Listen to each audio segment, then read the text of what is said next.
Sky Network weekend trendings.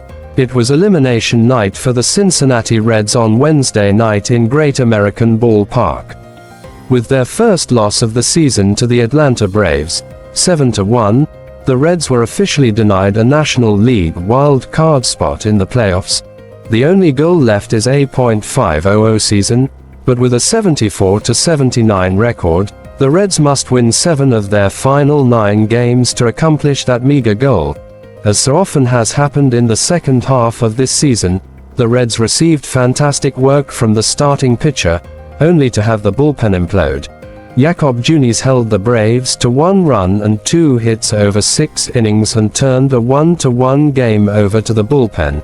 Junis has shown since coming out of the bullpen into the rotation that he can make a baseball sing, dance and almost talk. With another no decision, Junis remains 4-0. But in his last 6 starts he has received a no decision each time, despite giving up only 5 earned runs over 25 innings. The Braves, who had lost 3 straight, scored 5 runs in the 7th and 8th against Tony Santillan, Justin Wilson and Casey Legumina.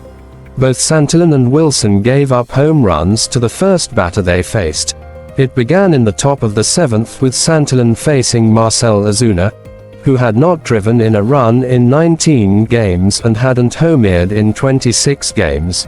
Santillan fell behind 3-0 and Ozuna attacked the 4th pitch and ended those 2 bad streaks with 1 swing, a home run into the left field seats. The Braves didn't stop there. Matt Olson singled, Ramon Laureano doubled off the top of the left field wall and Joe Urshela singled home 2 more runs for a 4-1 Atlanta lead. Wilson started the 8th and Michael Harris too greeted him with a long home run high and deep into the right field seats. Once again the Braves didn't stop there. Eli White singled and scored on Ozuna's double to make it 6-1. Ozuna finished the night 3 hits, 3 RBI and 2 runs scored with his homer and 2 doubles. The Braves added a 7th run in the 9th on Legumina's throwing error and a double by Urshela, the number 9 hitter. Urshela contributed 2 hits and drove in 3. The Reds were baffled by rookie Atlanta starter Spencer Schwellenbach, 6 innings, 1 run, 5 hits, 2 walks, 5 strikeouts. It was his 10th straight game of giving up 3 or fewer earned runs. Junis was even better. He retired the first 11 Braves and with 2 outs in the 4th he gave up his only 2 hits, a double by Ozuna and a run-scoring single by Olson, who was 1 for 18 for his career against Junis. The 6 innings were the most this season by Junis and he left after throwing 70 pitches, 50 for strikes. The Reds tied the game, 1-1, in the 6th on a triple by Elly De La Cruz and a perfectly executed safety squeeze bunt by TJ Friedl. But that was it. The Atlanta bullpen did what the Reds bullpen couldn't. 3 Braves relief pitchers held the Reds to no runs and no hits over the last 3 innings. Only 1 Reds batter reached base in those 3 innings, a 2-out walk in the 9th to Santiago Espinal. The Reds had beaten the Braves 4 straight and were the only team Atlanta hadn't beaten this season. But a 5-hit night by the Reds ended that. And before the game, the Reds announced the loss of another starting pitcher. Brandon Williamson tore the ulnar collateral ligament, UCL, in his elbow in the 2nd innings Tuesday night. He will undergo Tommy John surgery and joins starting pitchers Hunter Green, Nick Lodolo, Andrew Abbott and Graham Ashcraft on the injured list.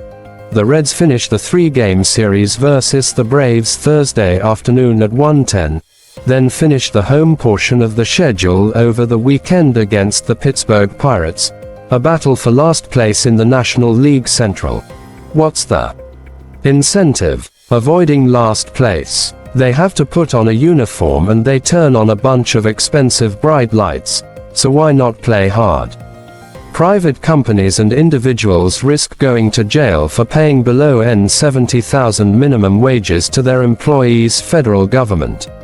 The federal government has issued a serious caution to private sector employers, emphasizing that offering wages below the newly set minimum of $70,000 could result in imprisonment. During the 13th Annual General Meeting of the Employers Association for Private Employment Agencies of Nigeria, which took place in Ikeja, Lagos, the Permanent Secretary of the Ministry of Labor and Employment, Kachalam Daju, was represented by John Yamali, the Director of Employment and Wages. He stated, "The minimum wage is now a law, and as a result, it is a punishable crime for any employer to pay less than N70,000 to any of its workers." Emphasizing the necessity of the updated wage to address current economic conditions, the government asserted that no Nigerian worker, whether in public or private employment, should earn less than this minimum. The private employment agencies should make it compulsory in any contract they take from their principle that their workers should not earn less than the minimum wage. The least paid worker in Nigeria should earn N70,000, and I think that should be after all deductions. The minimum wage is a law, and you can be jailed if you fail to implement it. The federal government is committed to ensuring that the least paid worker goes home with N70,000. Edo State Governor Godwin Obaseki has announced a 1 billion naira support grant for market women and small businesses to cushion the effect of a constantly increasing fuel price and its impact on the cost of goods and services. What is your thoughts on this? Politics or real? New Nigeria Police ECMR, benefits and its implementation. The ECMR or electronic CMR is the digital equivalent of the CMR transport document in paper-based format that is used and signed in 4 copies: sender, consignee, carrier and administration. Its use implies adherence to the CMR agreement, Contrat de Transport International de Marchandises par route, that regulates it. At present, 25 European countries have already ratified the ECMR protocol, among them all the important countries that are members of the EU such as Germany, France, Italy or Spain, as well as non-EU countries such as Turkey. In January 2017, the first electronic CMR freight transport was successfully carried out between Spain and France. A truck transporting fruit from Huelva, Spain, to Perpignan, France, marked the first cross-border use of the electronic CMR or ECMR.